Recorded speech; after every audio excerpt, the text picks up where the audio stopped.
నమస్కారం. ఇది 10 రూపాయల కాయిన్. ఇది దాదాపు 5,000 కోట్ల కాయిన్స్ ఇప్పుడు బ్యాంకులో ఉంది. దీనికి కారణం ఈ వాట్సప్, ఈ ఫేక్ న్యూస్లు, ఈ వదంతులు నమ్మి ఇది చెల్లదనుకుంటున్నాం. కాదు, ఇది చెల్లుతుంది.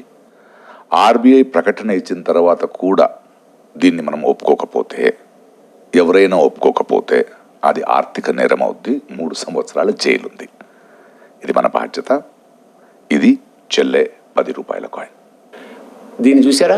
ఇది 10 రూపాయల బిళ్ళ. మన భారత ప్రభుత్వం, ముఖ్యంగా ఆర్బీఐ వాళ్ళు రిలీజ్ చేసిన 10 రూపాయల కాయిన్.